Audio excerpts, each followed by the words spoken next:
What is going on, everyone? You're listening to Bulls Central here, giving you all the latest news on the Chicago Bulls and NBA content. Now, listen, guys, I'm a longtime Bulls fan, and as I'm looking at all the YouTube channels out there that talk specifically about the Chicago Bulls, there's not really a lot out there. You got a lot of channels on the Boston Celtics, the Golden State Warriors, Los Angeles Lakers. And there's not a ton on the Bulls, and hopefully that's what I'm here to do, is provide consistent Chicago Bulls content. And I get it. The Bulls they're a historic franchise, but essentially we haven't won anything. We haven't won anything since the 90s dynasty under Michael Jordan. We had a few moments of potential during the Rose and Noah era with a little bit of Jimmy Butler, especially when he started coming into his own, showing up as a star. But the injury to Derrick Rose was devastating. That really set us back as a franchise. I don't know if we would have gone on to win titles under Derrick Rose. I think that we probably could have, but it would have been pretty difficult to overcome LeBron James during that period of time. Hey, it's a new day, a new era of Chicago Bulls basketball, and I, for one, as a longtime Bulls fan, I'm very excited. Probably the first time I've been excited about being a Bulls fan in a long time, and that's because the era of Garpax is finally over. We talked about it quite a bit, about we really need to ensure that this front office is under new management, and that's finally happened. Now, as much as I really don't like Garpax and absolutely think the organization had to move in another direction, I don't think that we're as awful as everyone made them out to be. I'll likely make another video about that topic, but the change had to be made, and I'm very, very pleased so far, even in just the limited time that we've seen Arturas Karnisovas as well as Mark Eversley and kind of what they've put together.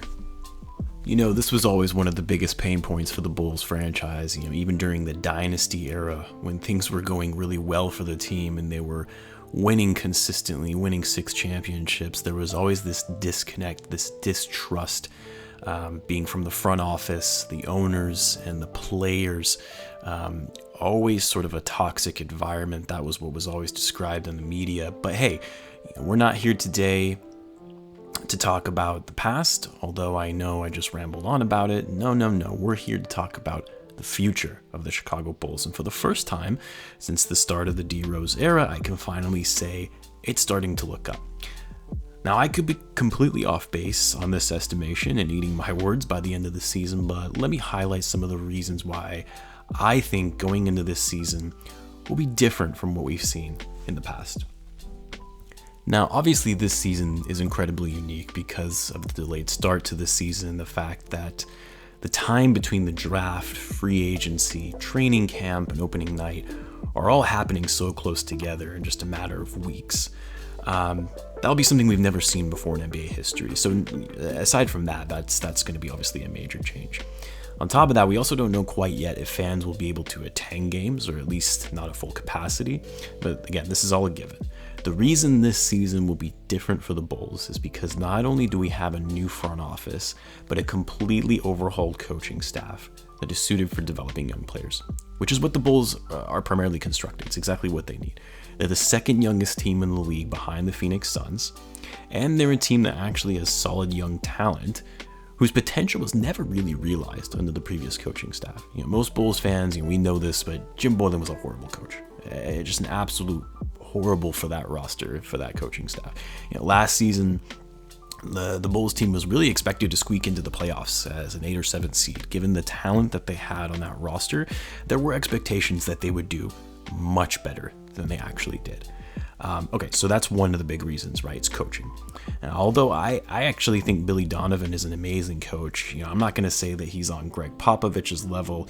He's proven that he's great with young players and building a team in desperate need of an identity, as he's shown that at the college level, and most recently under the Oklahoma City Thunder. The other major factor is the Bulls draft pick. All right, now I have this year's draft class. It's I know it's seen to be a little bit weaker, right? That we've seen much better draft classes in the past, but the Bulls have to hit on this pick. They just have to. I don't like the idea of trading up for LaMelo Ball. I think he's a fine player. He's going to be a great player. but I don't see him being a franchise-changing type player.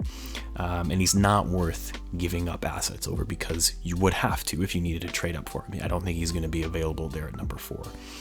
Now, I think the Bulls should do one of two things for this year's draft. Either you keep the pick and you draft Deni Avdija. Hopefully he's still available at number 4. There's talk about the Golden State Warriors potentially drafting him in number 2, but in all honesty, I think that's a bit of a stretch. I don't think, he's going to go that high in the draft, but if he's available at number 4, I would like the Bulls to draft him there. Or you trade up, but only for Anthony Edwards. He's the only player in this draft that I see as having superstar potential. And if you're going to trade away other players to get him, so be it. For Anthony Edwards, that is worth it, not for LaMelo Ball or anybody else for that matter. Now, I think Deni would complement this team very nicely and can slide into that 3 spot that they desperately need. He's a good 3-and-D player with playmaking ability, which is something the Bulls so desperately need. I love Coby White. I think he is a great point guard for the Chicago Bulls, but he's not really known to be a playmaker, right? He's more of a score-first point guard. Probably more likely fits into a 2-guard type position. So if you draft Deni, that leaves you with Coby White and LaVine in the backcourt. You have Deni at the small forward, Markkanen at the 4, and Wendell Carter Jr. at number 5. Now, I'm not saying this lineup is going to be great. Right? They're very young, except for maybe LaVine. He's been in the league for a while now, but you give it a couple seasons, potentially add a big name free agent, and this team turns into solid contenders in the East as long as they can stay healthy. Now, for the other scenario, let's say the Bulls trade up in the draft to get Anthony Edwards, so trading up for the number 1 pick with the Minnesota Timberwolves. Now, I know this is a stretch, but I would love it if the Bulls could hold on to the number 1 pick as well, rather than do a pick swap, so they have the number 1 and number 4 pick. So, and again, I think most Bulls fans are going to kill me in the comments on this one, but I think it would make the most sense to trade Zach LaVine. Yes, Zach LaVine for the number 1 pick. Now, the money wouldn't work for a trade like that straight up, so the Bulls would likely have to throw in, say, Thaddeus Young or Tomas Satoransky, a salary filler. So before you guys roll your eyes and simply move on to the next video, just hear me out on this one. I think Zach LaVine is a great player. He had an incredible season last year and honestly had flashes of superstardom. I think back to that game against the Charlotte Hornets where he had 13 threes and single-handedly brought the Bulls back to win that game at the last second. But here's the deal, guys. I don't think LaVine is a franchise-type player. I don't think he's your number 1 option on a contending team. Maybe not even number 2 option. And if you can't sit here and honestly say that LaVine is going to be your franchise player, a number 1 option on a title contending team, then why continue to hold on to him, especially when his trade value is still high? He had such a great season last year that really allows for potential trade opportunities because that value is high. And LaVine is coming off an amazing season. There will be a lot of teams that will be interested in him, especially on a relatively team-friendly contract. I know most people would disagree with me, but I am super, super high on Anthony Edwards. I think this guy has potential to be a franchise player, a number 1 or number 2 option on a contending team. I'm not necessarily, not in his rookie season, not even in his first few seasons, but I think he will eventually get there when he gets into his prime. So essentially, you take that same roster scenario I laid out with drafting Deni, keeping everything the same, and moving Edwards in as your starting shooting guard, replacing LaVine, obviously. I honestly would love to see this move, and as much as I like LaVine, I really do. I just think Edwards is going to be a star in this league, and I'm not sure LaVine is the guy that you build your franchise around. I really don't think this trade scenario is at all likely. The Bulls are not going to trade Zach LaVine for the number 1 pick.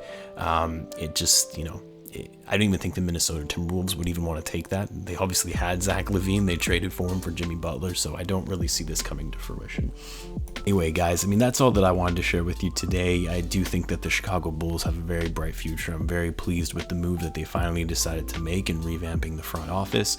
Let me know what you guys think. Maybe you hate the idea of, think of trading LaVine would be crazy, or you have another trade scenario that you think would be even more ideal. I'd love to hear it.